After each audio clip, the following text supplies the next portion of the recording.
Hello, everyone. Settlers Lament here, and we're back again today with another exciting topic: Is atheism cringe? I thought this topic was topical because of both the recent show that I did. We're back again today. The recent video I did on atheism. Atheism is inherently left wing, and I also Max, can you please mute?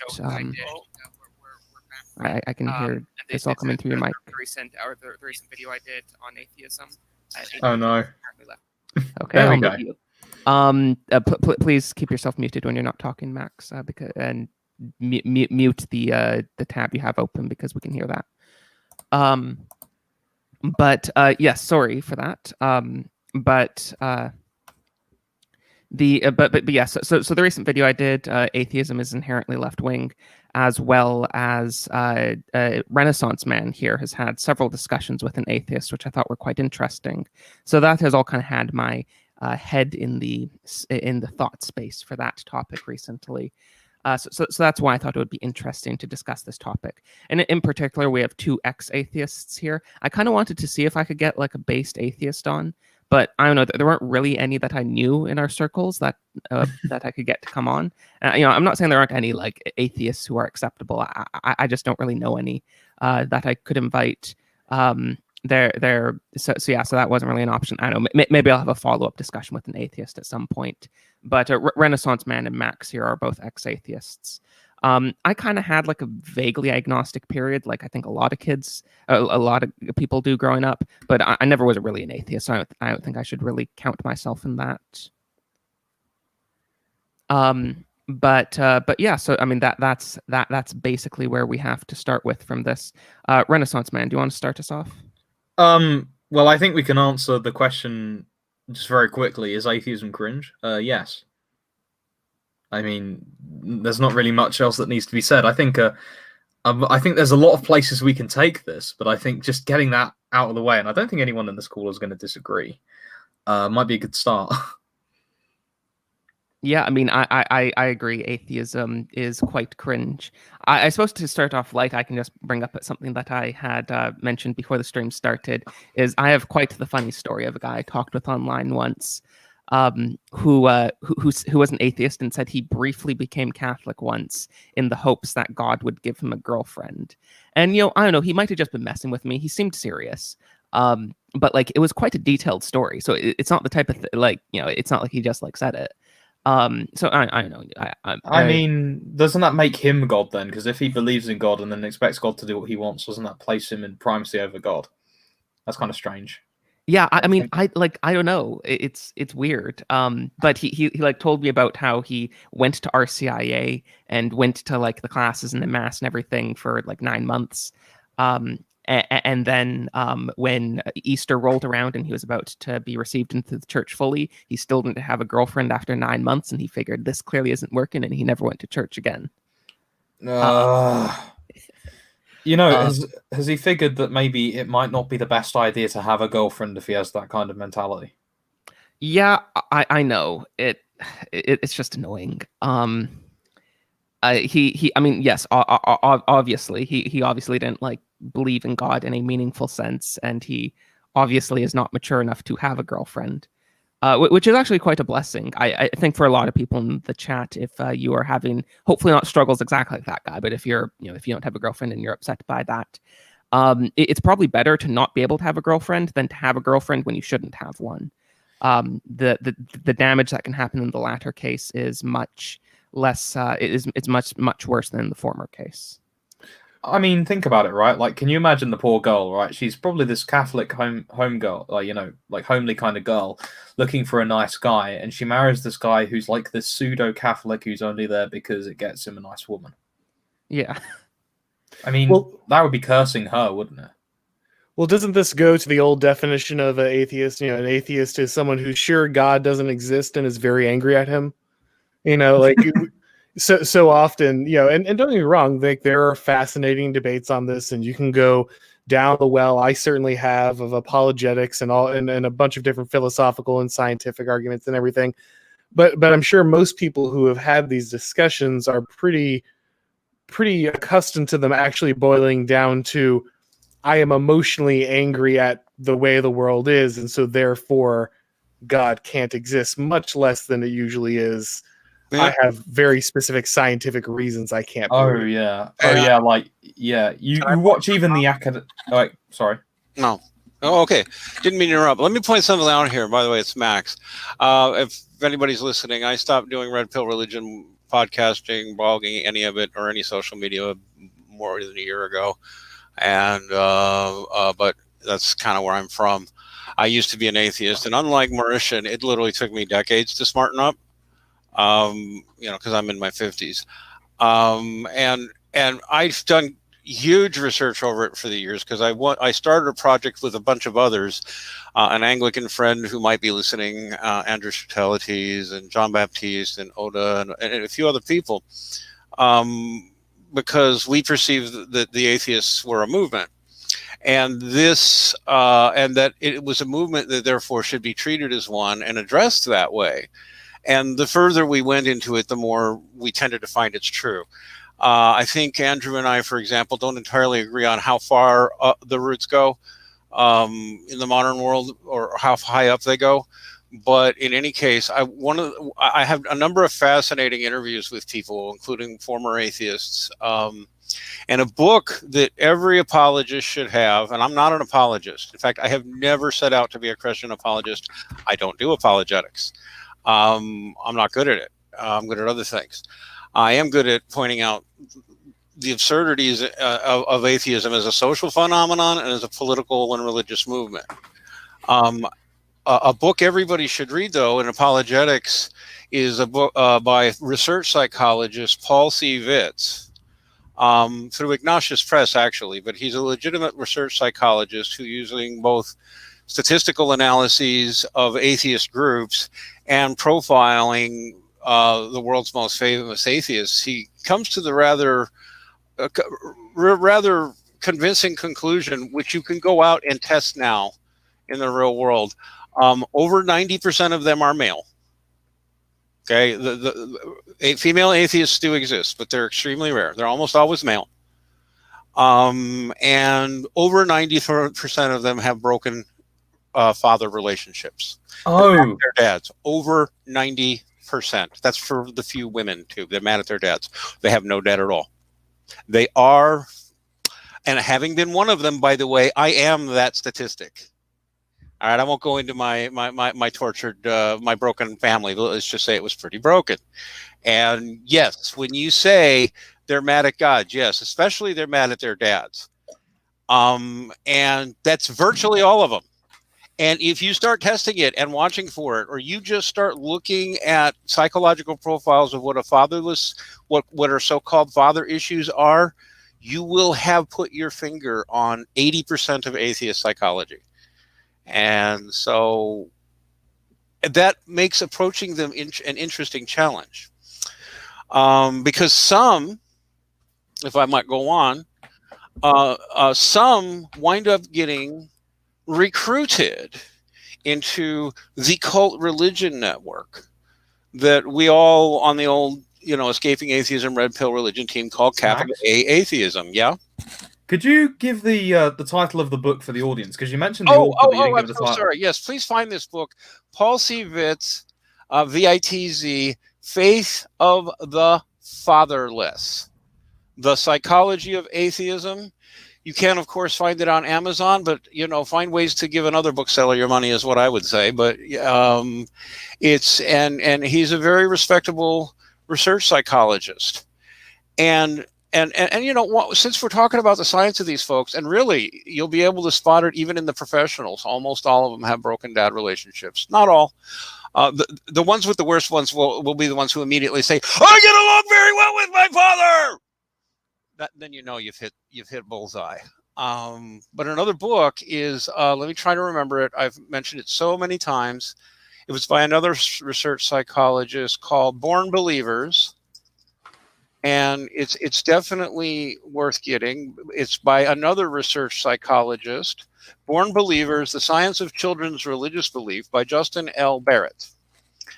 Now, between these two books, one of the things, one of the things you discover with Justin L. Barrett's work in psychology is that all children naturally develop a spiritual sense and some idea of God, or at least a much higher, of higher being, some sort of vaguely spiritual beliefs. They all do. It's a natural development in human psychology that occurs right around the same age as the language development. What the ancients called the sensus divinatus has basically been confirmed by modern science. These kids develop this sense regardless of the home they're raised in. They think there's a God or something like that. Don't you think that's interesting? There's a spirit realm. And at that age, they're already able to distinguish between that and imaginary things. Max, don't you think it's very interesting how the belief in a reality and in a God is somehow like occurring at the same time in childhood development as the belief in a logos? Yeah, pretty much. Language. I would say so. Yeah. And what Barrett goes on, Barrett's talking about the kids, right? But it's normal in their spiritual development. And then, of course, the society and their parents and what's around them will influence from there. But, from that perspective, inflicting atheism on your child is actually child abuse. Because Barrett's even shown that, like I was saying, and this is kind of important, children at like the age of 3 can tell the difference between imaginary and a real ghost, or imaginary and a real demon. They can already distinguish. And it's independent of their religious upbringing, and he goes into the studies and how they're conducted. But, and once you realize that atheism is so sharply, it really is over 90% of them are badly damaged father relationships or non-existent father relationships. Over 90% of them. Once you realize this, you realize it is a psychological condition, not an intellectual one, for most of them. Now, and it's rooted in some kind of trauma, usually in childhood, usually connected to their dads. And that's an astonishing thing, because you can laugh at it, but also you can start to understand some of their behavior. I mean, it would certainly explain a lot of the debates, because even at an academic level, like the two that spring to mind for me are the debate between Graham Oppy and Edward Fazer, and the second one is the debate between Copleston and Bertrand Russell, right? Like, it isn't even a contest. They just get flattened, the atheists. It's not even like a complete, it's just like the oppositions that they provide don't make sense. And I think they also get very emotional. Yeah. Yeah. And you see this even in the professionals, and that's what they are. They are professionals, some of these people. And that, to me, was the central finding that drove the entire original Escaping Atheism project. And then, I think that on that last point where you see this quite well is the new atheism phenomena. Yes. Now, to be fair, new atheism is not the entirety that like intellectual atheism has behind it. I don't want to insult them too much. There's been much ink spilled over this. I'm sure there's better people than Richard Dawkins that have written on this. Guy with that but I've read The God Delusion. I could not imagine a worse argument for atheism for someone that actually wants to interact with the classic arguments for the existence of God and stuff like that. I could not imagine a worse argument for atheism. I mean, he doesn't even really try to deal with it. He just says he gives the most basic objections that probably just came to his mind without reading anything other than going over the first page of the Summa once. Well, yeah, I mean, the fact that he gets irritated at the existence of William Lane Craig, who's known as being, all right, but he simply isn't of the tier of, scholastic philosophy when it comes to God. The fact that he is frightened and morally offended at his existence should give you an idea of the level of playing field he's on. Oh, I know. He barely understands. I mean, and William Lane Craig, I can say good and bad about him. I actually think he got to be famous because, well, this will go into something else, and it's sort of what I'm driving to. I'd love to drive everybody's attention to a blog that another former Escaping Atheism team member, Buckley, who now is Mr. Geoconservative, sent this to me. It's called The Journal of Neo-Absolutism. And it has a fabulous article on something called the patron theory of politics, which I think everybody should read. It's written by a Catholic in the UK And it's a very good statement of the premise that religious and political movements both, I mean, he concentrates primarily on the political, but later shows in religious too, that basically he shows how basically everything from the Enlightenment on is based on logical premises that are false, that can't sustain themselves. They're contradictory. And this goes all the way to the flaw in modern capitalism. So he does a pretty good job there. He does a pretty good, he cites Moldbug pretty intelligently. But one of the things fairly established by the patron theory of politics is that no wide-scale political movement that is grassroots will stay grassroots for any period of time. It will either peter out or it will find a wealthy patron or multiple wealthy patrons. And that this will be the case in all political movements. Either they will stay grassroots and irrelevant, or they will find a wealthy patron. And the wealthy patrons often have aims that are not as transparent as the aims of the people in that movement. You see this time and time again in politics. It is the logical answer to anybody who calls you a conspiracy theorist. And more to the point, atheism, as we encounter it, especially on Twitter, much of Facebook, most of the social media platforms, and on the prominent YouTube channels and podcasts, is what in politics we call an astroturf phenomenon. They are funded by wealthy donors with an agenda. This is true of, for example, the Freedom from Religion Foundation, American Atheists, for sure we can say about it. Atheist Republic, I can't prove it on. I had a rather embarrassing public exchange with the head of the American Atheists, but I'm pretty sure they've got the way a lot of these, they're nonprofit organizations. These are nonprofit organizations, which by themselves are a scam and shouldn't exist, probably. But these are nonprofit organizations, and they take public donations, and they talk up the fact that they take up public donations. But what they get is matching funds or standing grants from various wealthy foundations. All four of the new atheists, Hitchens, the Four Horsemen, Hitchens, Dawkins, Dennett, and Harris. Yeah, Sam Harris.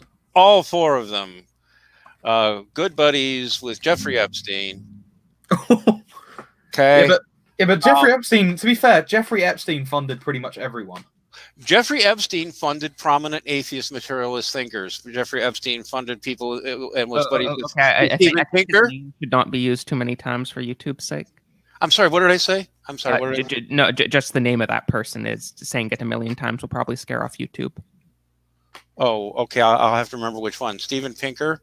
No. The person whose name you just said a million times. Jeffrey. The guy. I'm really sorry. I meant because the other anchor's fine. Stop saying that one. I'll stop. Sorry. Yeah, Dean, the guy that got covered in oil in his cell, and then they filled the cell with water, and he unfortunately died afterwards. Yeah, I did not mean to do that. I'm so sorry. But it's true, and he's tied. Well, let's just say wealthy people just like him and groups like something called the Lucis Trust that you can just go and look at and find are quite real and and have a lot of money, are responsible for promoting atheism in the popular culture. It is an ideological religious movement with money and organization and recruiting propaganda and recruiting methods. Okay, so when you are encountering these people, at least the ones that are getting money to do it, and there's quite a few of them who are either making side income or full-time income promoting atheism, it is a specifically political and religious anti-Christian materialist agenda, and it is to destroy Christianity and pretty much everybody else. And this is no joke. A group has recently arisen within the Democratic Party called, I'll find the link to them if you want, Secular Democrats for America. They're going to play a major role. People involved in them are going to play a major role in the incoming Biden administration, assuming. And these people are rabid anti-religious zealots. and anti-Christian, especially anti-Catholic. No surprise there. And you know, they use that typical Luciferian phrasing of you know, we're going to assure religious pluralism by not allowing religious people to hold office, or making them sign a, you know, that they will never allow their religious conscience. Oh yeah. Okay, Dean, which is doublethink, right? well, of course, but we know that they Shiny. behave contrary to reason, right? Like they're like, for example, I'm seeing them in the chat talking about sky daddies and things, and talking about Christianity being self-refuting and burdens of proof, as if this hasn't been heard 1,000 times before. And really, all I really have to ask is how atheism as a whole actually takes account of being, because in order for there to be one shared reality which we can test scientifically, right, you would need there to be one being which would have one reality which would need necessarily to be sustained by one being. So if there's no one being which necessarily possesses in some sense the attributes or the being of all other things, including personality, I might add, nobody whacks their head and suddenly gains a personality, then how do you take account of the reality? For we know from the early 6th century philosopher Parmenides that something doesn't come from nothing. Things aren't self-existent. In fact, if things were self-existent, you would have every single thing that could be said to be in existence in its own separate reality, and you wouldn't have composed things. What I mean by composed is things that are compound, are composed of different parts. So human beings couldn't exist, let alone sex, let alone you know, societies. So explain that one. They can't. And they really can't. Now, back when I was an atheist, I was, you know, like I was into it for a long time, and they've turned it into an identity. And it was when I realized they turned it into a political identity and a movement that I first started questioning it. And then years later, I started encountering it again and realizing not only is it a movement, but it's a movement with real cash behind it that's gaining power. And it is an inherently self-refuting idea. They are insane. Okay. And I don't want to get too much into it, but they have people above them who are funding them who know there's a God. Okay. The people at the top of atheism are not atheists. I'll leave it to your imagination. I think they have a wide variety of spiritual views. However, the people at the top of atheism are not atheists. They view the promotion of atheism as a political end, and that's why they fund it. Of course. I mean, it works very well. It works very well, because you see, the thing is that when you've destroyed, and as they say, you know, they're correct, they lack a belief, right? And that means they lack a unifying principle that isn't political, which means that they will be scattered. Pardon, sorry? Or selfish. Well, yeah, they can't unify into families. And Right. as we know, you know, the basis of all political power is families, as we learn from Aristotle and Plato. So Yes. if they can't form families on the basis of their beliefs, not only are they a good political force in that it means that they'll dedicate time to the movement, but also if there's a power shift in the movement, they're very isolated if they cause disfavor. The people at the top of organized atheism, well, let's talk about the people they hire. What the people paying for atheism on the internet are basically an updated version of something the Stalinists created in the Soviet Union called the League of the Militant Atheists, or the League of the Militant Godless. And it was an anti-Christian, also anti-Orthodox Jew, so anti-religion in general, campaign to propagandize against religion. And this League of the Militant Godless was the propaganda arm of what they hired shock troops to go and burn churches and synagogues. They destroyed every single mosque in certain parts of the Soviet Union as well. And mosques, yep. And what they would do is they would recruit fatherless men or men on the margins from bad families, and especially from the prisons, and propagandize them with League of the Militant Godless propaganda, and set them off on rape and pillage missions. And if you check the propaganda of especially Hitchens has been nailed, but the propaganda of all these people I've mentioned, except Dennett, and of all these groups I've just mentioned, is identical to the propaganda from the League of the Militant, Godless. So these people aren't just cringe. The ones at the top of it making the money are on a mission, and it is that same type of mission.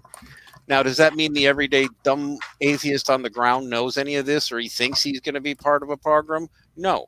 But this is the political end of the people at the top, the people getting the money. And the people giving out the money, quite a few of them are simply not atheists at all. They view this as helpful, because also there's other statistical things I can tell you that they hide, that you have to look for hard on the internet. Not only atheists, overwhelmingly men from broken homes who are angry at God. They are atheists in the elite upper class, tenured university professors and stuff. This is not true of. But the lower class atheists, and basically anybody who's working class or poor who's an atheist, they die young. They have heavy rates of alcohol and drug abuse. They're way more likely to go to prison in the first place, to turn their lives of crime. All those stereotypes about the godless are actually true in the lower classes. If you're poor and an atheist, your chances of becoming a criminal, a drug addict, an alcoholic, a homeless bum, in prison, or suiciding. By the way, they suicide at like 8 times the normal rate. That's another thing you can say about atheists. Oh, by the way, I was nearly there a few times. I did not escape from the mental box of atheism until I was 42. And I don't think I fully escaped my materialist thinking until I was like 50. Because my brain was that stuck in the materialist programming I'd been given from the materials I'd been reading all my life. I was propagandized and indoctrinated into atheism. I had to break out of it, and I see how the younger generations are now being indoctrinated into it at a fierce rate. Garbage propaganda about religious history that's not true. Ridiculously bad arguments against God. It's a political movement, guys, and we need to be treating it as one. And once you do treat it as one, it becomes much easier to focus. And I'll stop ranting here, but I've got resources and links for anybody who wants them. Atheism has to be taken on as the competing religious group that it is. And we've even got to stop telling them that they're not religious or they don't have a religion. No, their religion is atheism. It's an identitarian cult movement. It's with visible movements and fundraising and organizations and fundraising and recruiting tactics. Go read a book like A Manual for Creating Atheists by what's his name, who's part of the Atheist Network, and realize this is a religious faction we're dealing with. It's not confused kids. The challenge for the apologist or anybody else, really, even if you're trying to get somebody to become a Hindu with you, is to distinguish the professionals who are getting paid to do this, who have standard talking points and don't care. That would be people like, at one time, Sargon of Akkad, although money's gotten out of the atheism business for him. But certainly people like Steve McRae, the folks that, Matt Dillahunty, all of these people are professionals getting paid. And that's what Christopher Hitchens was, by the way. And if you go back around to Christopher Hitchens, who was a professional getting paid, his deepest arguments were all really angry, juvenile tantrum arguments. On the point of the four horsemen, I really wish I, in my current state, had been around in 2006 to talk to them, because it would have been funny. Here's what you may not know, and this goes back to this whole thing about how they are an astroturf phenomenon. They always were. They always had money and promotions that got them all the mainstream media coverage that they got. There are numerous debates of all 4 of those jokers getting completely creamed, and they get taken off of YouTube, and YouTube's been helping them with that for more than a decade. The Four Horsemen have all been publicly embarrassed multiple times. E. Michael Jones publicly embarrassed him, Daniel Dennett. John Lennox has publicly embarrassed more than one of these guys many times. YouTube actually actively censors this kind of content because YouTube is Google is part of promoting the Atheist Project. Well, I think one important thing to sort of recognize about the New Atheist phenomena, one is, as we've said previously, that it was extremely political. And I mean, Yes. atheism in general is political, but New Atheism was extremely political. The entire movement was basically about pushing back against the perceived dominance of like Bush era evangelical Christianity. Yes. But in addition to that, about New Atheism, is there sort of a perception among many atheists, including like the sort of Sargon of Akkad crowd, that the reason that atheism ended up becoming culturally dominant is because there were these, the Four Horsemen. There were these based, super intelligent atheists that walked into the room, debated all the small brain Christian apologists, and destroyed them with facts and logic. This is just let me finish. This is just like a total meme. And it's not even about atheism specifically. This just isn't really how debates generally function. Debates, as I've talked about previously, is primarily about framing. And these like the New Atheism phenomena, they all got destroyed many times, as Max said. And atheists prior to that have been destroyed many times. And the point is, the reason why they have become dominant is not because they managed to whether or not they managed to defeat people in several debates. It's because of the cultural force and the institutions that they've had behind them. Right. Yeah. And when we say cultural force, I'm going to go back to it because people with money and control of the media were able to make it a cultural force. That's the most salient point of that. People with money made it a cultural force, put it into the mainstream, and they launched something that was called the Campaign to Take the Internet for Rationalism, Science, and Atheism. It was in Wired magazine back in 2007. I'm that old, but Penn Jillette was part of it. T.J. Kirk was part of it. They were always an AstroTurf phenomenon. And the goal was to promote atheism to young people. Actually, the Four Horsemen would promote it to the respectable mainstream media back when that was a thing. And then people like TJ and a bunch of others came in. I could name a bunch of others, all came in, and they were going to represent the new generation of young people, and were more obnoxious and vitriolic. But I mean, it was always an AstroTurf campaign. They always had help from behind the scenes. Still do. They also have patrons. And so the significance of that, and yes, they almost always wind up in either left-wing causes or libertarian causes. And a certain percentage of them go in for some kind of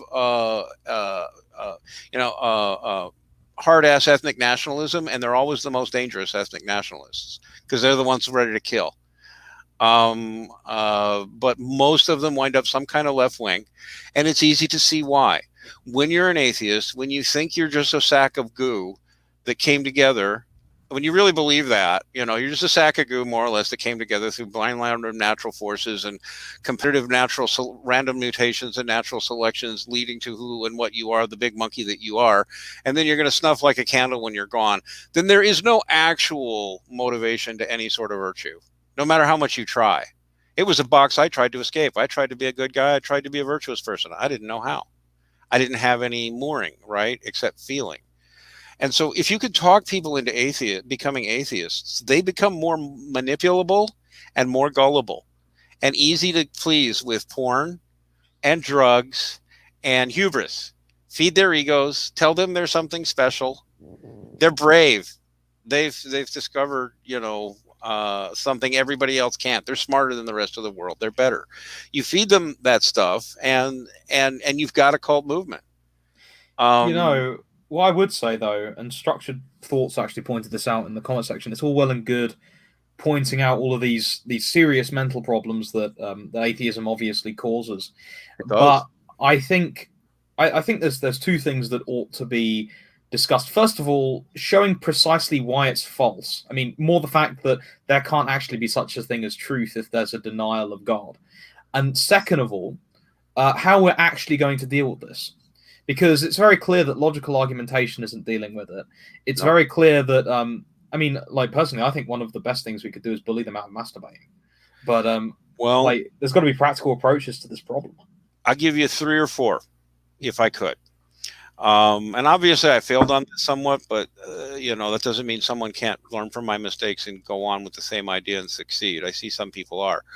One, identify the psychology of this person, but actually, number one, first and foremost, especially engaged on social media, determine if you are engaged with a professional or not. A lot of them are paid, and that just makes every difference. And you actually want to avoid the paid ones because you're never going to get through to them.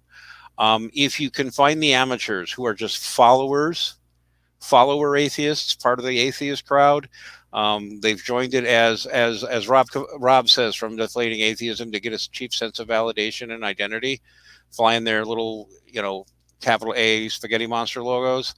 If you can get them away from their paid leaders, you can usually or find out who their leaders are, because they'll always have them. That will help you. Like, which atheist thinkers do they listen to?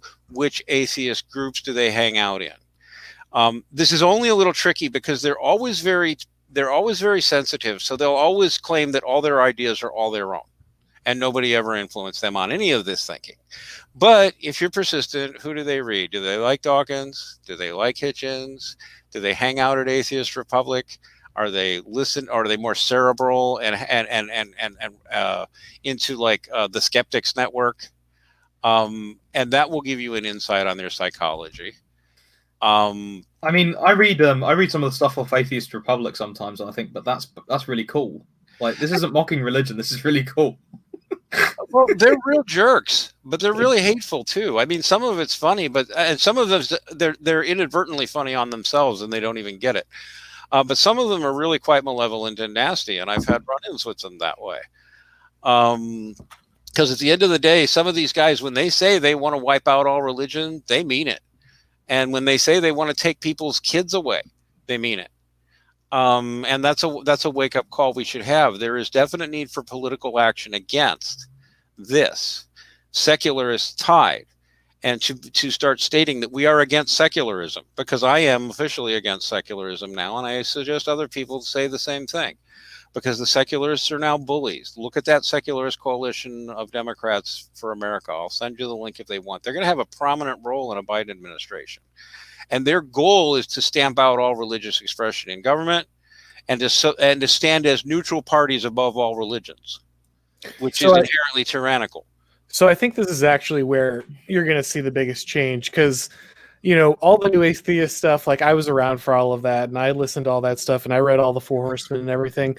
But the stuff that's really mattering now, I feel like the new atheist movement is dead. It's shattered. I think obviously there are people with bad intentions who do not like religion, but I don't think that the majority of what's being done is done along, the rational argument, new atheist lines. If you look at what's happening, the vast majority of, kids who are being, brought up through a system basically that just ignores the existence of God entirely, ignores any interaction with any, vestige of Christian culture.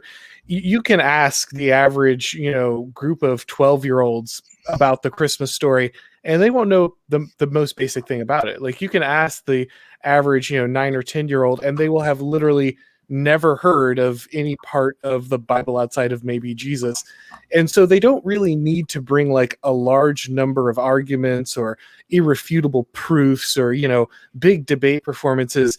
They just need to slowly wipe this out of the public consciousness. And that, I think, is far more dangerous than any Christopher Hitchens standing on stage snarking at William Lane Craig debate. Like, I think what's doing damage far more to to children and to generations coming up and to people who will be atheists is that they are basically completely unchurched, have no contact with the subject, and like you're saying, I don't think that's by accident.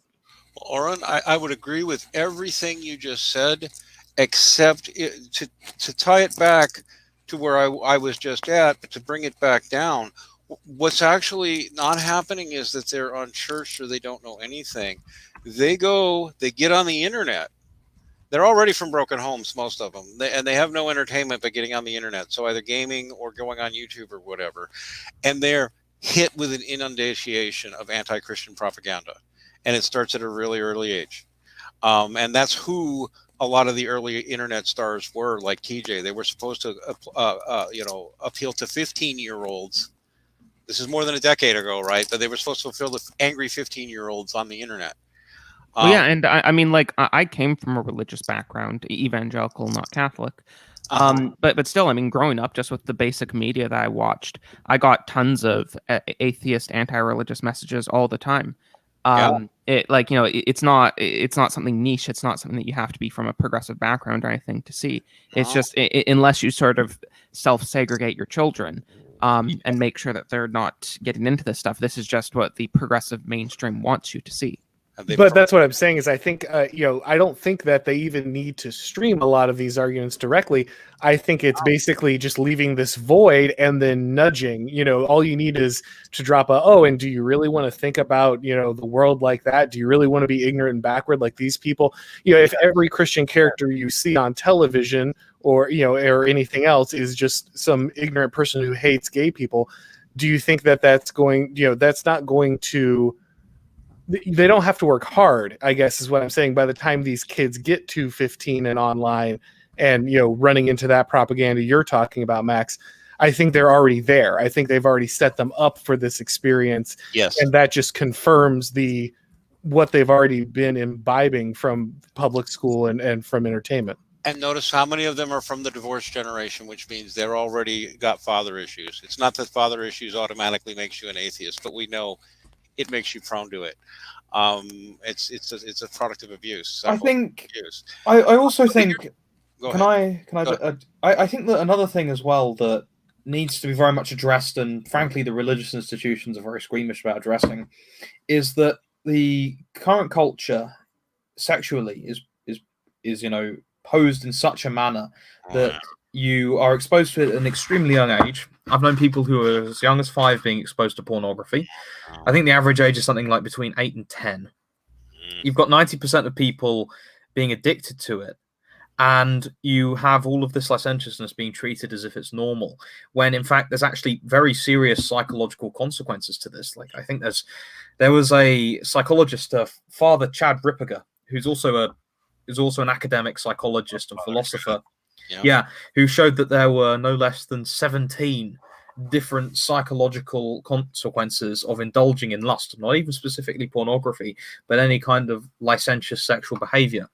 And one of these is the dulling of the intellect, because the potency of sexual behavior, as I'm sure many of the people who are watching will know, is that it overrides our ability to make the correct choice. This is why men simp. This is why so many men here have simped, because they allow the sexual part of themselves to override their thinking brain. But this also applies to political positions, religious positions, etc. And so you've got a religion, Christianity, which is highly controlled on this for a reason, proposing a better way of life, which is indeed better. Being clean from pornography is something that will make your life just significantly better, not just because you don't feel the shame, because you've confessed it and you've gotten out of your system, but also because you can think better. You can talk to a woman without fetishizing her. You can rest assured that you're not paying money into an industry that leads to women getting raped. And, you'll read all kinds of stories about women blacking out before they go on stage. You will be avoiding the other 16 consequences. And so people will be more able to approach Christianity. But because of the way that the society is, there's already a predisposition against it, because it's depriving people of the ability to indulge those particular vices. Another final thing before I let other people intercede. In Latin, the term for the solitary sin is malitius, which, I mean, obviously, I think we all know what the solitary sin is. And this actually is used to refer to the same term as effeminacy, which is the inability to put down pleasure to do the arduous good, which is also why a lot of people are very fat nowadays, because they have this lack of an ability to put down pleasure to do the arduous good as our ancestors have. So we've not only seen sexual liaison lead to people gaining weight, because this also applies to gluttony as well, they're linked very strongly, but it also has affected the society as a whole, and atheism is just one of the symptoms. I'd like to address one last thing, and it goes to Settler's point and his titling of this.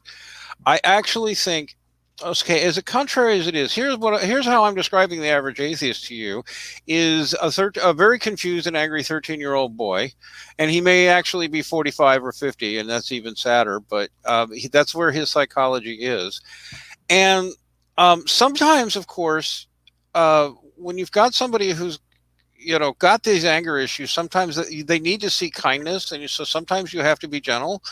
But literally, especially with young men, sometimes you really do need to just make fun of them and say, yes, you are so cringe. You're an atheist, really? Really? So you think you're smarter than all the Shintoists, all the Buddhists? Well, some of them. To be fair, some of the Buddhists, all the Hindus, all the ancient animists, the Muslims, the Jews, all of them are completely bonkers and stupid, and you're the only one who's figured out reality. Really? The problem is, though, Max, sometimes you see, the thing is, I just want to finish, actually putting a stink on it and making fun of it really will get through to the juvenile mind at some point. Like, hey, kid, you're sounding really stupid. And, or really, you're cringe. This is cringe. Oh my God, more atheist cringe. That is actually a way to get through to them. I've converted a few doing that. So now I'll stop talking. Go ahead. Max, I'm not sure. Especially considering a lot of modern atheism philosophically finds its root in Eastern religions, I'm not sure those would have been the best ways of approaching it. But I would also say the people who are saying, this is like, this attitude towards sex is because there's a scarcity of it. It's like, well, that just indicates a scarcity mindset, right? It's very easy. Yeah. It's very easy to talk to a woman, and if you lose the fact that you're lusting over her and viewing her as an object, it suddenly becomes a lot easier to interact. Yep. I can tell you this from personal experience. For sure. In fact, the sexual component does matter, and a lot of these kids are lost on that. And a good way to introduce them to another way of thinking is I often promote NoFap. People should look at NoFap. I've mentioned it to my priests. I've mentioned it to other Christians struggling. NoFap is actually a secular, not a religious movement, but it was started by basically young men who figured out that whacking off to porn all the time was making them sick. It's been used as a biological weapon. The Israeli army used it against Palestinians in the Second Intifada war as a way of suppressing the local populations. So I don't know. It's like using it's like taking sarin gas and snorting it for fun. So letting them know that this is being done to them, that it's actually, the porn is hurting you. We've got brain scans that show it. Okay, we got science that shows it. We can tell it changes your brain's wiring neurochemically, both the neurological wiring and the chemistry. And actually, heavy porn users look almost identical to like benzo addicts and chemical and drug addicts in general. It is an addiction. You're being used. There's a ton of guys out there, even if you're not Christian, and even if you're still an atheist, angry atheist, go look at the NoFap material. There's guys out there showing huge improvements in their health, their ability to get along with women, their ability to get women. Some of them who still have no values have found that it's an ability to get more sex with women just by stopping porn all. I don't think that's the best way of approaching it, because you see, that will still lead to the same problem. Here's the thing. There is no one best way to approach it, because every atheist is different. Okay? Just pointing out, for example, when you say, what's the best way to approach it? Well, listen, I'm sorry, but Gnosticism is more logical than atheism. There's nothing more stupid. There's a reason that St. Thomas Aquinas said it's the worst sin. He did. I'll find it. Because you've cut off God in all ways. You've cut off all rational idea that there's an afterlife. You've cut off all rational idea that there's any kind of supernatural realm. It's the most ultimately reductionist rejection of everything worldview there is. And so, whatever is the best or worst, I've gotten a lot of kids to snap out of atheism, not necessarily become Christian, but to just snap out of atheism by just pointing out the logical absurdities. And, some make it all the way to Christ and some don't. But like I said, I'm not an apologist. That's more my realm. I just think it might, I understand why you'd say this, because I'm not sure Aquinas went that far, right? I think that the sin that he describes worst would be the one that Settler's Lament wouldn't allow me to mention on the stream. But what I would say is that like if you read the chat, you'll see there's a lot of atheists in the chat talking. Granted, coming out with the very typical responses to Christianity, and I think it's a very good time to make the case not necessarily that atheism is, just cringe, because it is, but also because why it's false. So I would like to say briefly, I'm sure you have very good things to say on this, Renaissance Man, but I would like to briefly say for my atheist audience that the title is Atheism Cringe. This is a naming convention. I've used this for multiple streams and videos and stuff at this point. So I do, of course, love my audience very much, including the atheists in my audience. Though atheism itself is definitely cringe. There are some decent atheists. There really are. Sorry, Renaissance Man, I interrupted you. Where would you like to take that? Well, I just happen to think that, God loves atheists as well, because they wouldn't exist if God didn't love them. They'd just simply cease to be.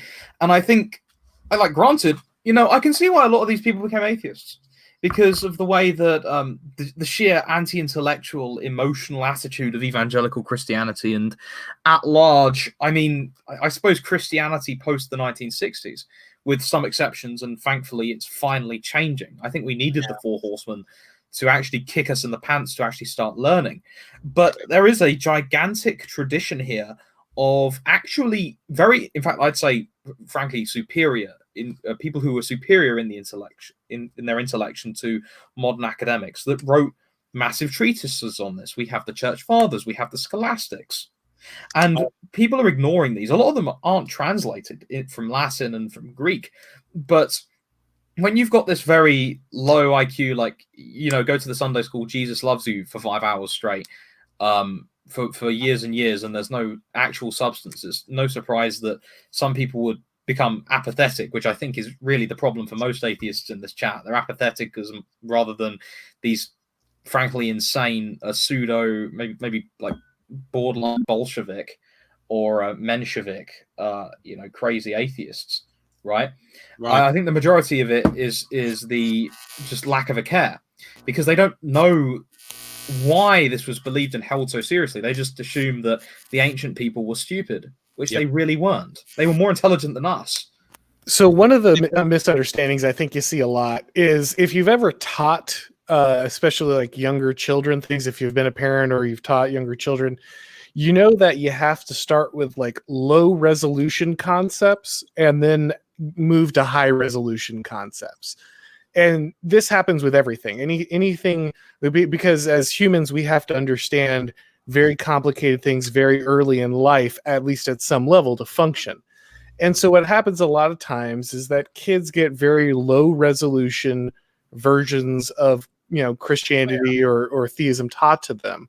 For sure. And then what happens is, as you age, you're supposed to grow with that knowledge, right? But what happens is they get a little bit of it when they're young, if they're lucky, and then their parent stops taking them, or the home breaks up, or for whatever reason, they miss out on any transitional knowledge. And then they show up somewhere in their late teens, early 20s, and they say, oh, well, this version of God I was taught when I was 5 doesn't work anymore. And it's like, well, of course it doesn't. Like, nothing actually works the way you were taught when it was 5.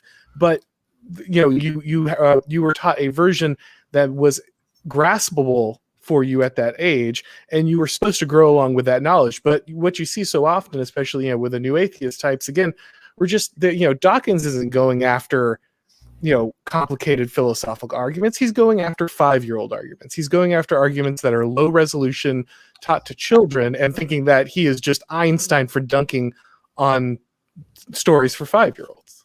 Yeah, I mean, what sort of shows that really well from Dawkins in particular, which I don't know, it may be unfair to choose him. He's clearly the stupidest of the Four Horsemen. Yep. I don't know about that. I think Harris has come out with some equally crazy things. Maybe, I don't know. But not that that's a huge competition or anything, but still. Yeah. But I mean, in the God Delusion, at the end of his chapter on the classical arguments for the existence of God, his big gotcha that he ends it with is, well, who created God? And it's like, what's so annoying about that is, it's like, obviously an atheist is going to argue against those classical arguments for the existence of God. That's fine, like whatever.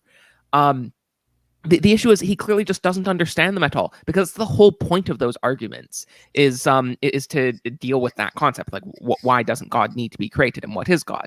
And he clearly just did not even understand that, if he thinks that's the final gotcha. So he didn't even understand that enough to deal with it. To be fair, Bertrand Russell made the same mistake, and that's why he got eviscerated by Cobblestone. Can I address the atheist audience? And since I've been the one making the harshest remarks, I don't hate any of you. I have been chiding, but that's okay. Atheists make fun of religious people all the time. So one thing atheists should do is learn to take jokes back. That's number one. That's just fair, right? You get to be an atheist. There's things that are identifiable about atheists. Two, realize that if you have been listening to prominent atheist thinkers, you have been influenced by their thinking, and they're not being honest with you. They're not being honest about the history of religion in general, actually. And they're not being honest about the history of Christianity at all. There are really, really smart, rational people who think there's a God. That doesn't necessarily take you all the way to Christianity, but it certainly, there's reasons logical, rational, thoughtful men believe there has to be a God. Find out what they think. Don't just rely on what these atheist thinkers are telling you. This won't make you become a born-again Christian. In fact, if you ask me, becoming a born-again Christian is usually a really suspicious thing. It's usually some kind of emotional reaction that they, and then they peter off. Christ talks about that in the scriptures. But the bottom line, any of you listening, realize that there are people who recruit others into your mindset. Because it was when I realized that myself, I realized something was wrong. Like, I thought, like, all these, no, I just lack a belief. I don't see a reason why I should believe in this. I never imagined anybody could form an identitarian cult around that, but they did. And it was contemplating that made me realize, wait a minute, they made a religious movement out of atheism. How did they do that?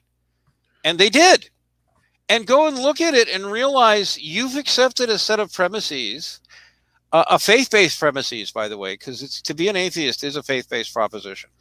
But you've accepted a bunch of axioms about the universe and axioms about religion, presuppositions about religion and the universe that just ain't so.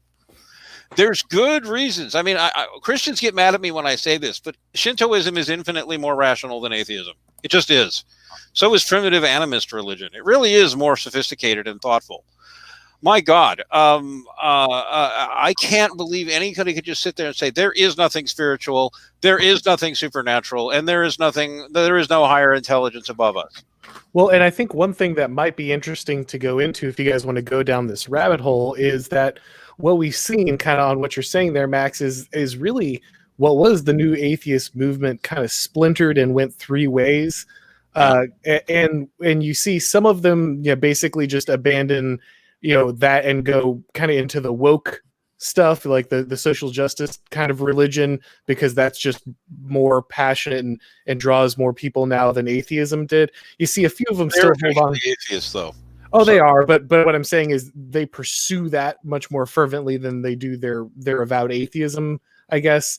And then your middle ground is kind of you still have your Sam Harris kind of neoliberals, but then you also have a third that are still kind of doing the old new atheist thing, and then you kind of have the third branch, which are kind of the Sargon of Akkad kind that have almost gone alongside Christians and saying like, okay, I'm still an atheist, but I see the value of the religion, and we need to learn how to synthesize this stuff and take it forward.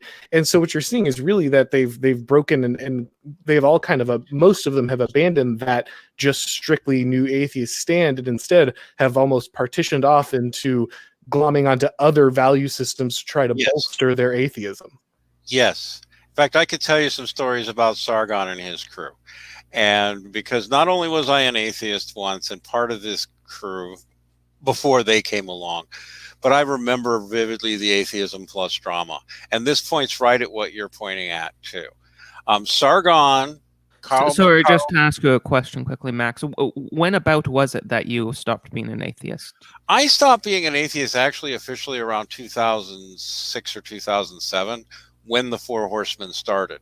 However, I was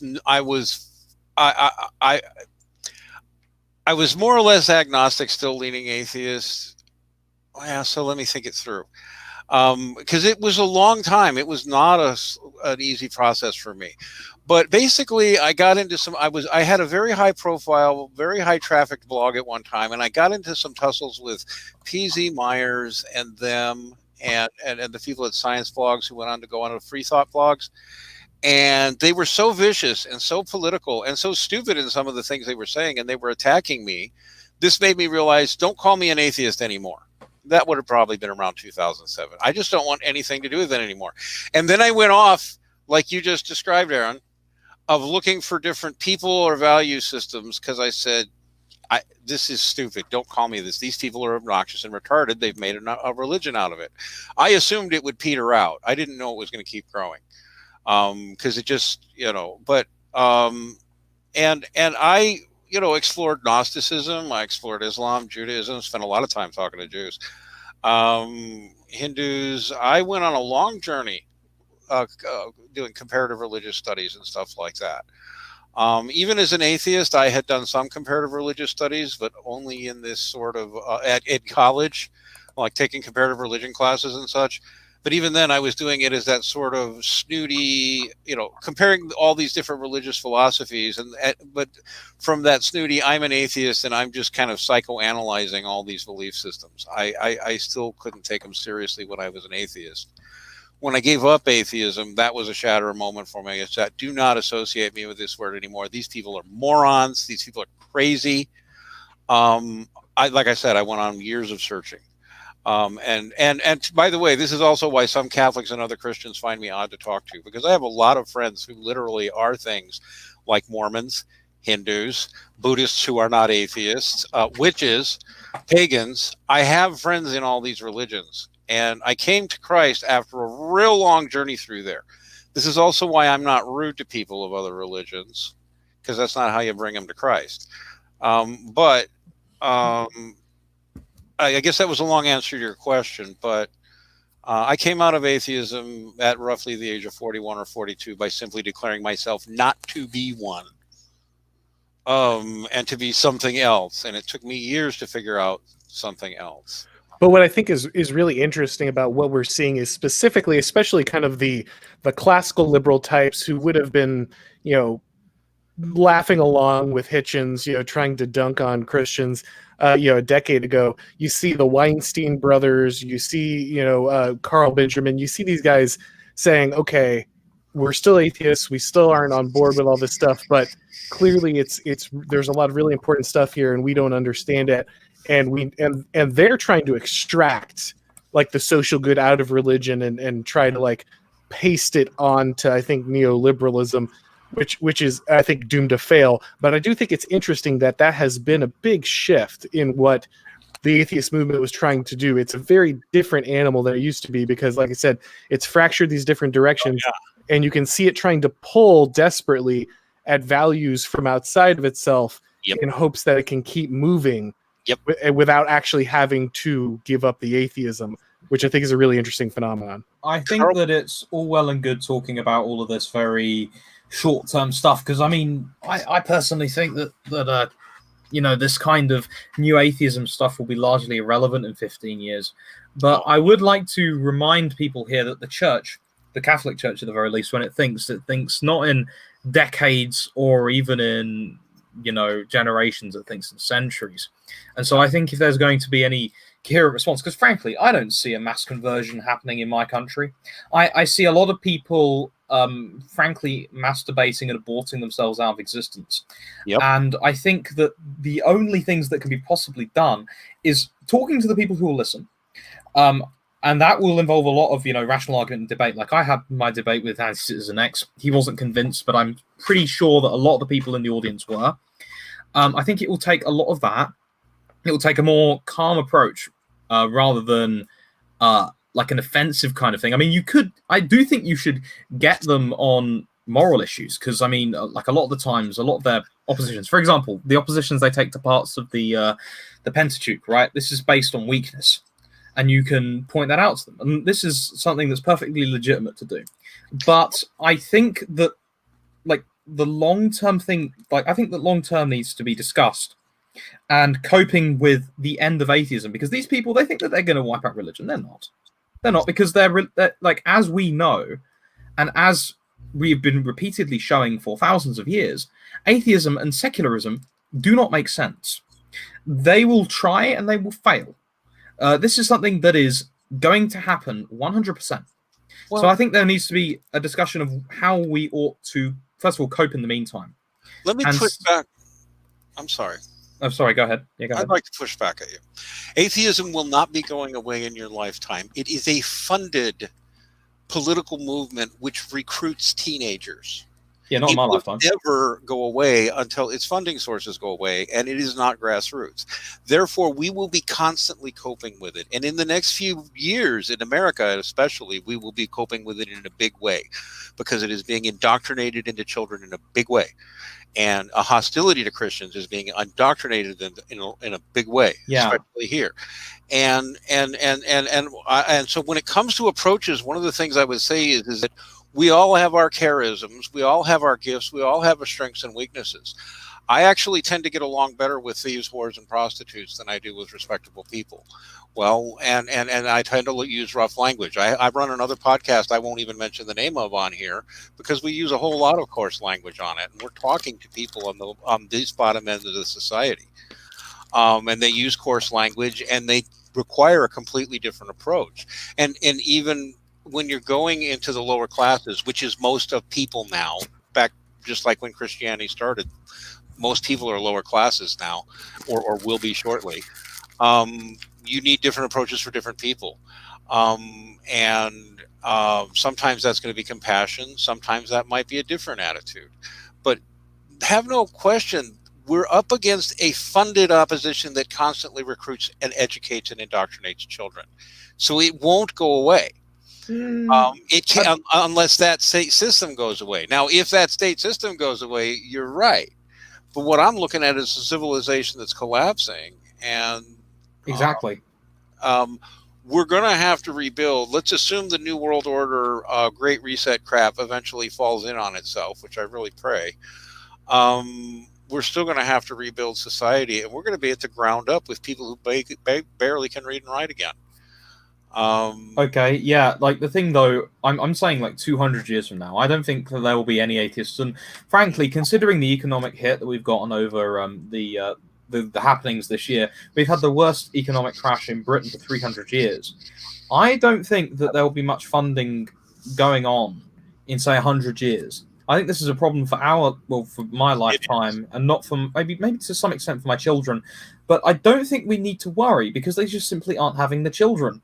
And we have the intellectual advantage over them. We just have to educate our children out of it. Like, they can go on about whatever, like 50 gazillion genders in school, and like, you know, you're just talking about Sky Daddy. You're not actually talking about, you know, some sort of unified principle of all being that governs the existence of nature that happens to have a personal attribute to it, right? They don't know how to deal with that. Atheists can't deal with that. Even the intelligent ones online can't deal with that. We don't need to worry that way. It's just a matter of planning in such a way that we ride out the storm. For one thing, you're absolutely true.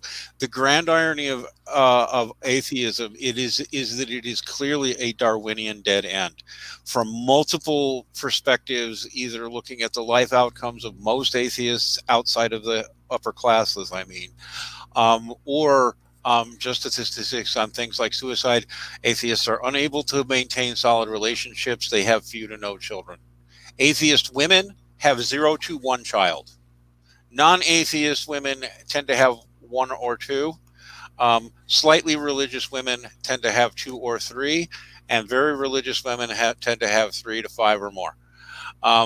There is a complete competitive Darwinian advantage for religious people.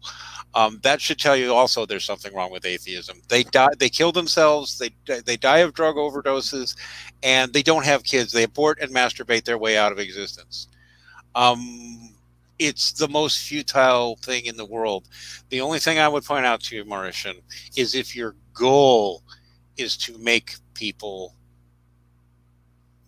die young and just be pliant materialist consumers until they do, we're going to be dealing, because that's what I see. We're dealing with a force that is stealing souls. We're dealing with this force that is openly trying to get them from cradle to grave to never see the truth. Not even the truth of Christ, but even the idea that they might have an afterlife. They're just it's ludicrous. It's a demonic thing that we're up against. I really think it's a demonic force. Oh yeah. There's no doubt about that. Like the Exorcists. The Exorcists have been reporting an increased amount of activity since the 1960s, so we shouldn't have any particular doubt there. And I think that's where we come in through the internet, through understanding and teaching these principles, so that it can very clearly override the secular attitudes in our society, which is the entire point of my channel, alongside teaching virtue. This is something that is needed. This isn't a this isn't a matter of so much going, oh, there's this. I mean, to some people it is, oh, there's this immoral part of the scripture, as much as giving people, hey, here is a system for interpreting reality. It is objectively superior to atheism in every single conceivable way. And the greatest part is that the principle of being that made it loves you.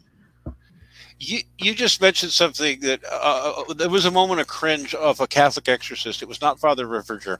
I won't call the priest's name because I can't remember him, but I did hear a Catholic priest muff an answer to some atheists recently. And if we've got atheists in the audience listening, everybody just went, "Way!" We talked about the demonic. You know what? Contemporary quantum physics supports the idea that there are some kind of spirit creatures. Angels or demons are fully within the scope of modern physics, within theoretical physics. I got references for that.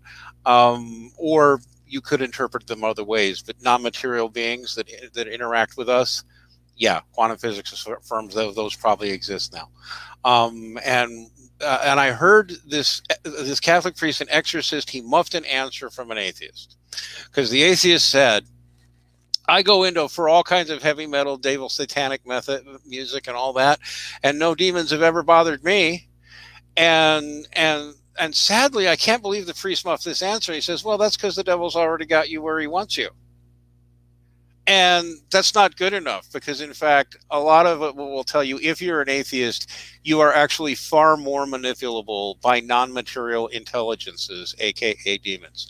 You're more vulnerable if you're an atheist.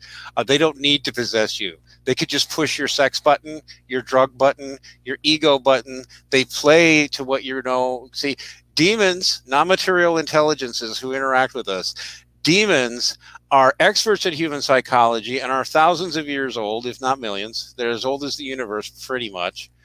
They are complete experts on human psychology, having observed us over countless generations, and they know how to push our buttons. And they'll push pornography towards you, they'll push food towards you, they'll push sex towards you, they'll push lies towards you. Demons are real, and when you're an atheist, you're wide open to every single one of them. You're a toy in their hands, and you're even more of a slave in your passions. Believe it or don't, but that's what I would tell any atheist who's laughing at us for talking about demons. We got contemporary science says they're a rational concept, and we got thousands of years of field observation. Demons are real, and they do affect things. So there. Anybody else want to add anything? Sorry, I just came back. What did I miss? Oh, I just gave a long explanation of why demons are real and they have to exist and we should take them seriously, and why atheists should take them seriously. Because if Settler wants, I'll invite my Christian physicist friend Johann Ratz, the PhD physicist, quantum physicist, Christian, who will tell you, yes, of course, demons have to exist, and their existence is pretty implicit in contemporary quantum physics. Not something you hear very often, but quite a few physicists will tell you that sort of thing is true. That non-material intelligences that interact with humans probably exist. Demons. Huh? Well, I mean, human beings possess to some extent non-material intelligence. In fact, if I like, there's a Right. fair chance like I'll be able to do a PhD thesis on this, because I was going to be taking the teaching of Aristotle and Aquinas and applying it to agent-based modeling.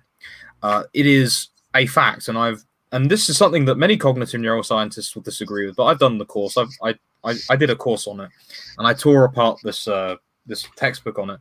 That there are two levels of human intellection: one which is manifest in cognitive neuroscience through neurons, and the second one which is of an immaterial bent. So this needs to be acknowledged. In fact, this was actually what the first debate I had with Anti-Citizen X was trying to prove: the existence of abstract objects in our minds, a qualia. So, for example, a plurality of material things that we can see, which obviously isn't contained in the objects themselves, yet it still is. This is an indication of immaterial abstract objects in the mind at the very least, and therefore the mind isn't fully material. It's if you believe contemporary quantum physics is true, which there's an if, right? I mean, the defenders of quantum physics will tell you that, you know, it's the best tested theory in science, and it probably actually is, because there's just the very fact that we're having this conversation over the internet is attestation to it, because, you know. But so let's, if quantum physics is true, then what quantum physics suggests most strongly, and even guys like Elon Musk have said this, is that we're looking in something that is like a 3D video game. And what quantum physicists, an increasing number of them, are saying out loud, your mind is non-local, by which they mean your awareness, your thinking, and to a large extent even your memories are not to be found anywhere in your head or body at all. They're not there. There is no physical basis to them. They're non-local. They're somewhere else. The quantum physicists will call it Hilbert space, which is where a lot of ideas, including Platonic forms, reside.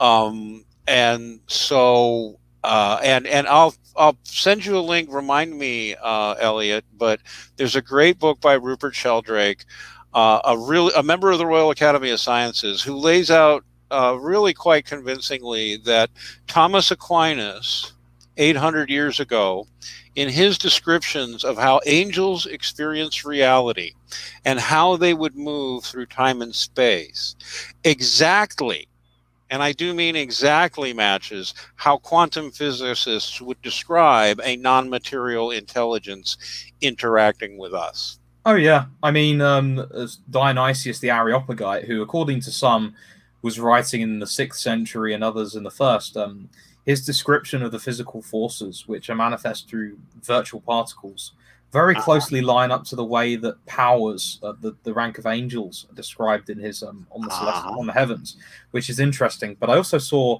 C.C. Calhoun mention in the chat something about Aquinas plus Turing machines equals atheism is wrong. Now, I wouldn't go that far, because all Turing machines are. Well, I mean, it's actually much simpler. Aquinas equals atheism is wrong. Hello? Well, yeah, but the thing with Turing machines, if my memory serves me, is that it's about whether or not human beings interpret the machine to appear to be human, not whether or not that it is. And I do think that in some cases computers can fool us, right? I've actually got Jafarsky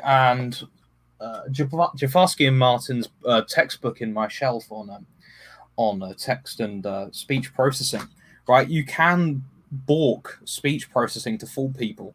However, what the machines cannot do is intellect about abstract objects. You cannot, there's no actual material organ in your brain that handles intellection. There is something that handles memory, the brain does, and there are some things that go on in there, certain calculations, or what we manifest as calculations in artificial neural networks. However, actual intellection itself, say for example, abstracting redness from certain surfaces and applying that to different things, or other qualia, plurality, like I said, in glasses or in cans of deodorant. I'm just looking around my room and coming up with examples, right? These things do not exist in the material objects, and we necessarily have to generate them immaterially, because as Aristotle says in his posterior analytics, like begets like.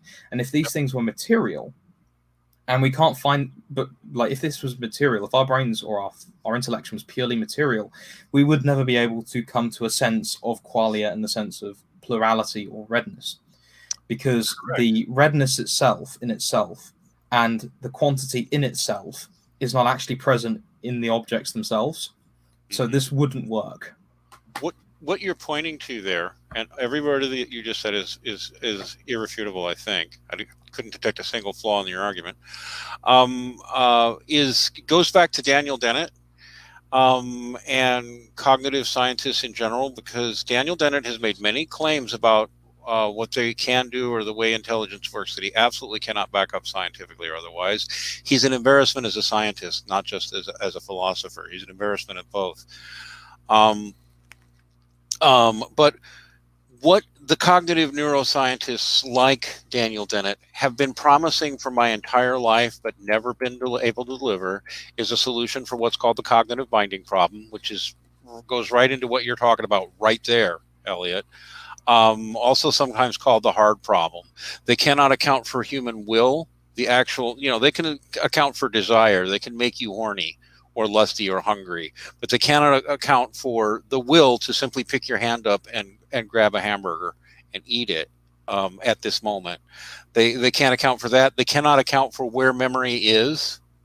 They know where sort of vaguely where memory is stored in some areas, but substantial data indicates most of your memory is non-local and your brain only has some of it. And there's the cognitive binding, which is we know stuff comes in from our eyes, we know stuff comes in from our ears and our nose and our tongue and our skin and all that. What binds it all into a single perceptual experience? It cannot be found anywhere in the human body. Okay, and the answer to this that I've been hearing for decades is we're getting closer all the time. We're getting closer all the time to figuring it out, which is a faith statement. And furthermore, they're not getting closer. They're busted. Okay, the quantum physics affirms the mind is non-local, so it is not scientific to deny it unless you deny quantum physics. And when we look at cognitive neuroscience, the cognitive neuroscientists are busted.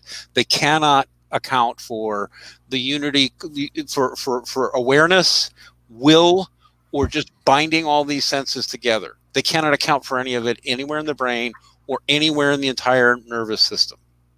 It's not okay. But it's beyond that as well. Like, even if you were to describe the excitatory, inhibitory, and leak essential forms, compounds that actually cause the spiking of neurons that supposedly create human intellect, right? These categories in themselves as actual essential forms are dependent on the pre-existence of this immaterial intellect, because you are tied to nominalism if you believe purely in a material mind, because there are of course different potassium compounds, elements even, but there's nothing actually unifying them as a whole beyond the fact that they identify with an essential form which we call potassium. At so many levels, they cannot account for things. And then they'll say, well, just because we can't account for it, that doesn't mean you're magic sky daddy. No, you guys don't get it. You can't account for if I were a Hindu reincarnationist, I would be pointing these same exact flaws out that Elliot is. It's ridiculous to think it's all just electrochemical phenomena. You're not just a walking bag of meat and a bunch of neuroelectrical circuits. You're not. If you're an atheist, you've been taught to believe that, and it's garbage. It's not even science. Okay? Literally believing you'll be reincarnated as a mouse makes more sense than believing you're going to snuff like a candle. That's literally what I'm saying to anybody listening. And I guess I wanted to get one more point out because I'm getting tired, so I hope we're going to wrap up soon. When we're talking on a more practical level about how to deal with atheists, notice that what I said, now that psychological finding is significant. It is over 90% male. And they've all got father issues, pretty much. And what that also means is that the authentic female atheist doesn't exist for the most part. And I think you'll find this if you start test probing too. or when they exist, they're super angry at God and really hate Christianity. But they're as rare as hen's teeth. They're young girls who will say they are atheists, but then and into science, in a bubble-headed way, right? Science. But check it. Women will always go spiritual instantly. They'll be instantly, is there a life after death? Is there reincarnation? Are there ghosts? Women reliably will go in for tarot, palmistry, astrology, numerology, witchcraft. There's even, believe it or not, I may sound weird talking as a Catholic, but this is in the Talmud. An Orthodox rabbi told me this. Women on their own go to witchcraft. It's right there in the Talmud. The authentic atheist woman pretty much doesn't exist. She's got emotional issues, and she's been taught it's cool to call herself an atheist. They can almost always be talked out of it pretty quickly. Whether you can get them all to Jesus or not, it's a very male mindset, and it's a mind trap they've got themselves in, and they have to get themselves out of it. Once they do, now intelligent conversations can begin. But that's the great thing about women, though. They're in a much better position than men, because this is maybe a very male way of describing it. Women understand fittingness arguments a lot better than men do, so they can understand why God would send his only son to, like they'd understand how much God loves the world when they sent his only son, just intuitively in a way that a man doesn't. It's actually been observed for thousands of years. I think I can even quote Augustine on this, but I'm not sure. But it's been observed for thousands of years that women are innately more spiritual than men are. Innately. In the sense of they're just sort of naturally more spiritual. However, once a man turns spiritual, it's very common for a man to become spiritual later in life, out of apathy and become spiritual. That's when men become the most powerful spiritual leaders are usually men. With some women, of course, Joan of Arc, Catherine of Aragon, and all that. But yeah, once men find then that is what I will predict for Sargon of Akkad, Carl Benjamin.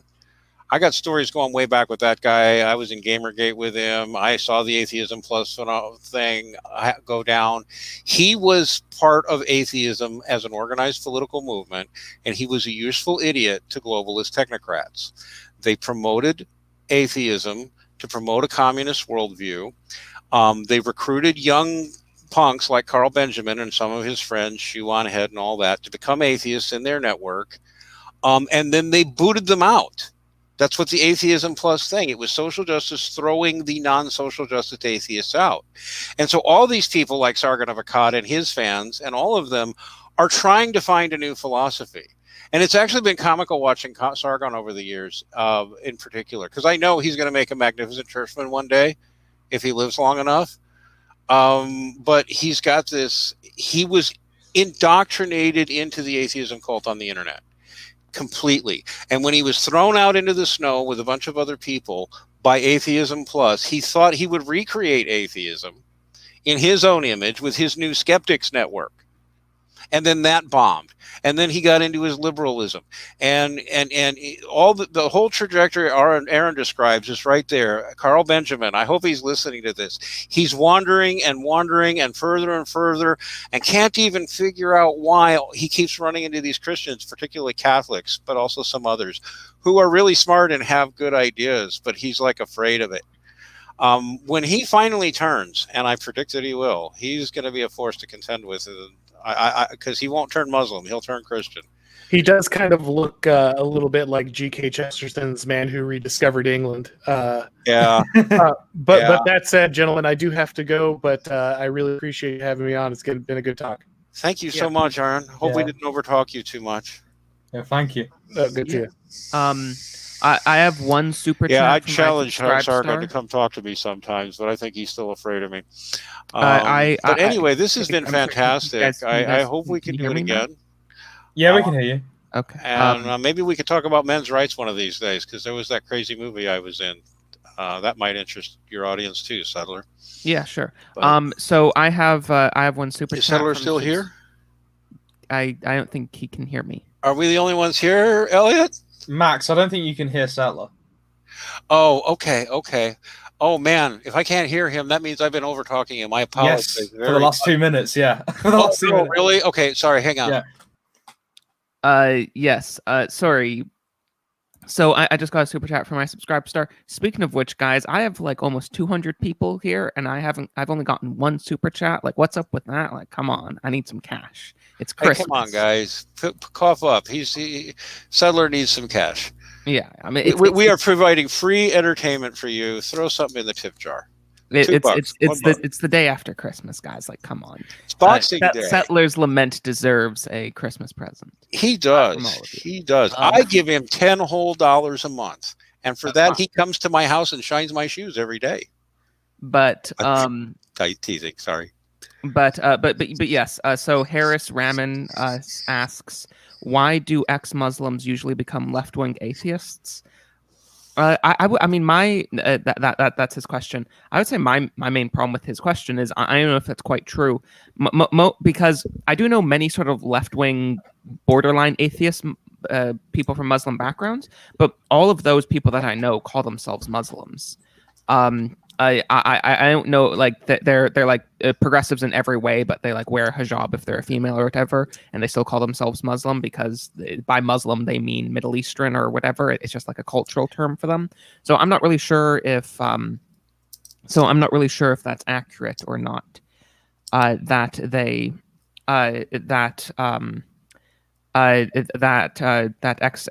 ex-Muslims usually become left-wing atheists.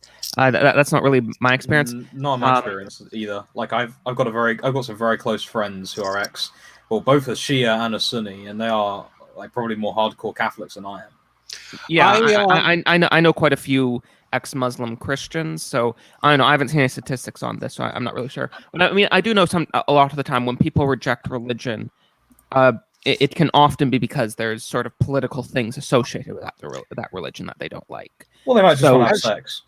As usual, I have an opinion or a perspective. I'll just give it. Go back to everything I've been saying about how atheism is a recruitment tool.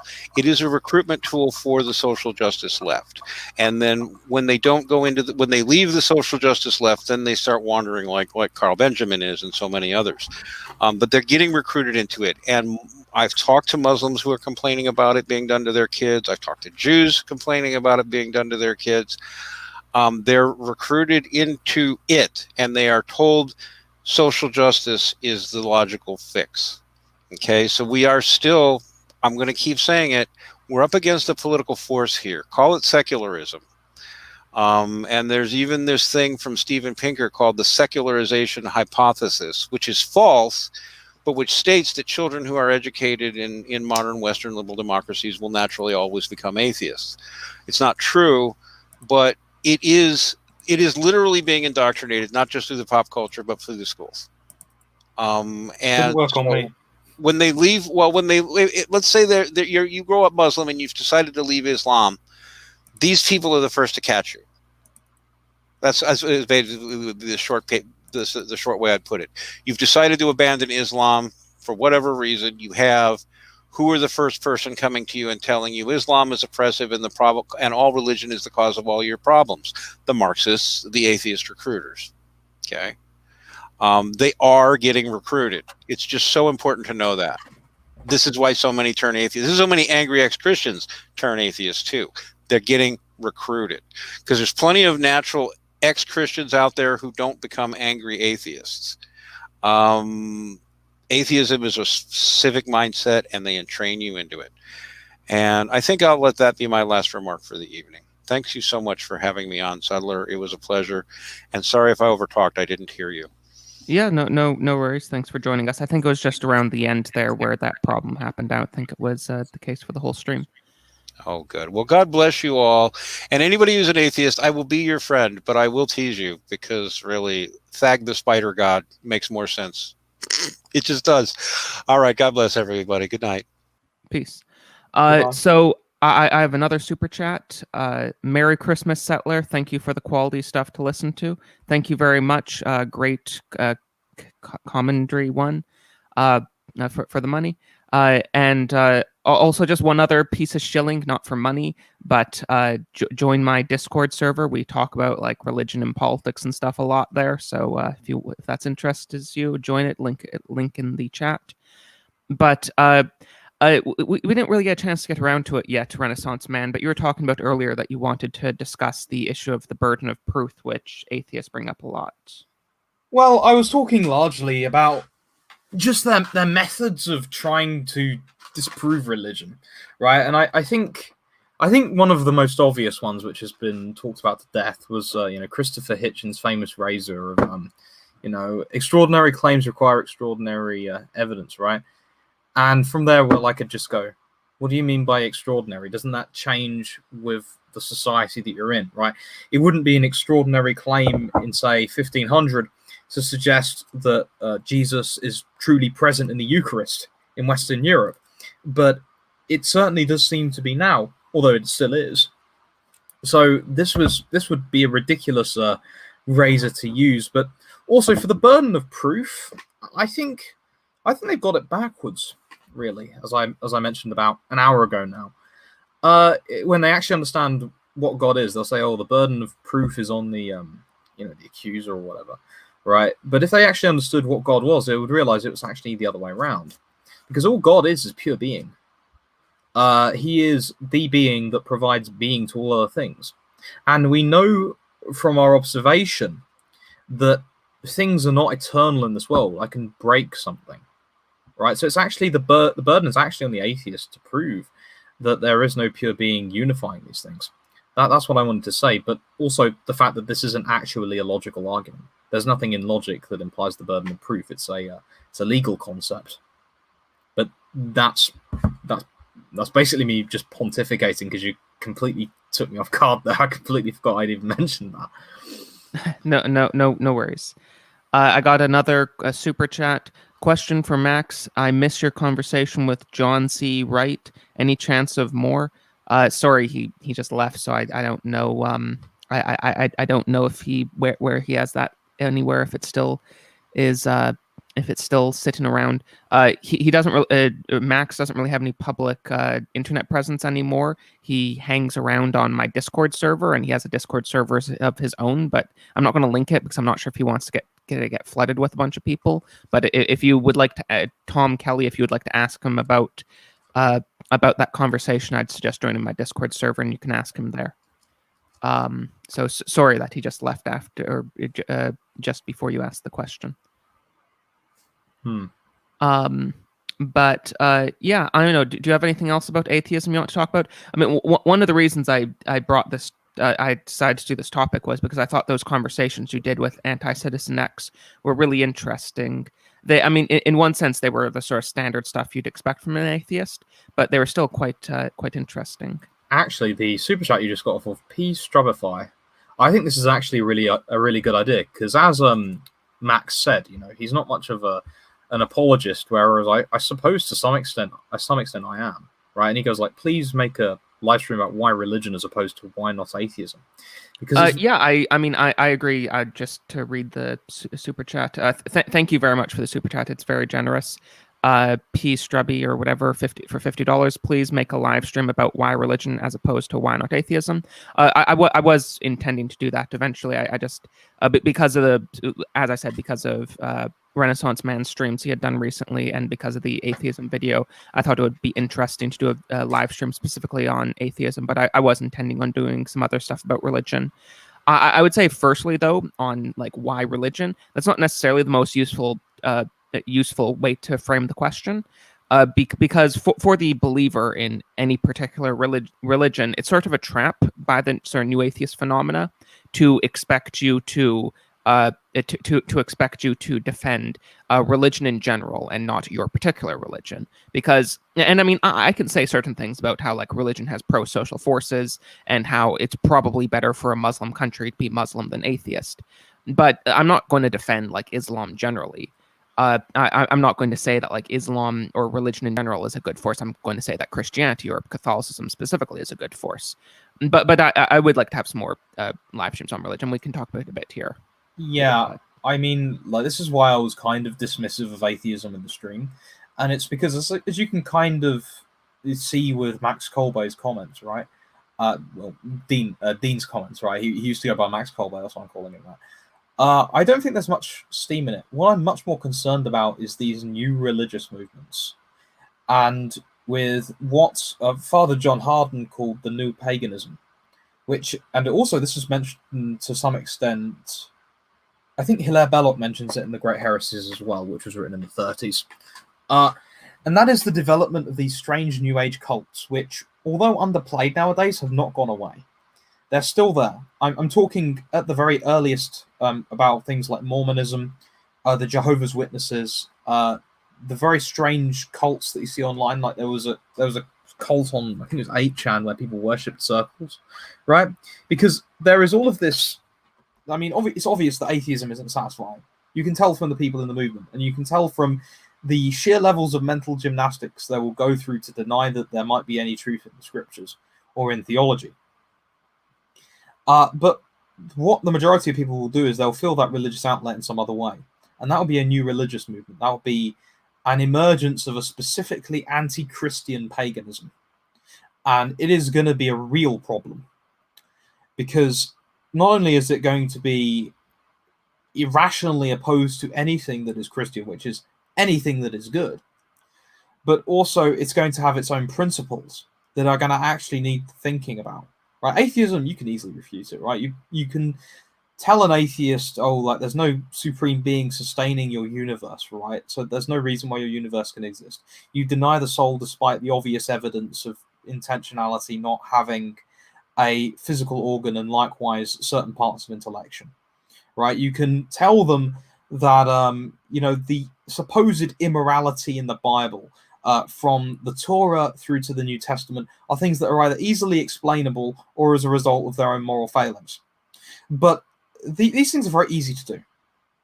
And like most of them won't listen, a lot of them will continue to persist in immoral lives, and they will not be a problem in, say, 150 years. However, the vacuum that has been created since 1960 with the sexual revolution has created a very dangerous set of circumstances, where, particularly with women, where you have people who are seeking spiritual experience associated with sexual licentiousness at the same time. And this is going to lead to cults. You're already seeing it, right? Varg Vikernes is a good example, right? He's got this big book on supposedly like pagan philosophies from before Christianity wiped them out. And it's weird things about what bears get up to in winter. These are the sorts of things that are going to be a real problem, and they already are. And that's the thing that ought to be focused on. Scientology is far more of a problem than, say, new atheism, obviously, of course, outside of the political realm. Like, obviously, Max was right when he said that for the moment, atheism has a political influence, but the real problem is going to be cults. Yeah, I mean, I don't know, like, what specifically do you mean by paganism? Because I know you mentioned Varg, who's obviously literally a pagan, but I mean, I'm not personally too worried about like literal neo-paganism rising up. I haven't really seen much evidence that's ever going to become a significant force. I mean, if you mean paganism in like a broader sense, like how G.K. Chesterton used it to describe the mindset that secular people have, then that's sort of different. Well, to some extent, but I mean more Scientology-like cults. I see, particularly with the, this happened with the Nazis as well. The Nazis are another example of this. I see with the economic problems that are going on right now, as well as the background that we've had with the sexual revolution, there being some sort of primal religiosity that's inherently biased against Christianity developing, whether that be just the generic secular mindset, which is actually penetrated very heavily by New Age ideas. Like, for example, any self-improvement book you pick up, like, for example, the 4-Hour Work Week, they push things like transcendental meditation in them without naming what they actually are. These are pagan and specifically Hindu practices, right? I can see this kind of primal anti-Christian religiosity developing and being an incredibly difficult force to fight. That's what I mean. So, I mean, it could be manifest in, the average person just doing the modern lifestyle, or it could be manifested in crazy hippie women. It would vary, and it would vary just like the Gnostic cults that the early Christians had to face. Yeah. I suppose. I don't know. I mean, I feel like the sort of main problems that we're dealing with currently is not even necessarily atheism. It's sort of, I guess, what some people have called apatheism, where they just don't really even care anymore because the cultural the cultural sort of hegemony of Christianity has long since been destroyed, and there are still the odd militant atheists, and there are people that are into various forms of pagan spirituality or Eastern spirituality or whatever. But Wow. for the most part, people that I talk with, they just don't really care about God or religion. Yeah, but then you go to universities and you'll meet a lot of women who are like, "Oh, we're the granddaughters of the witches you couldn't burn," and there's a substantial amount of them. I'd say, I don't know, I couldn't really give a set number, but I think it's a very large problem, and Father Ripperger has actually pointed this out. And I can see it only developing more and more as people get financially more and more desperate, and so they won't be able to pursue the idols of, say, working in the city and making a huge wage as they did before. And I have a nasty feeling they're not going to be returning to the churches because they want to keep their licentiousness, but they also want to be filled by something, and so they may consort with things that are not good.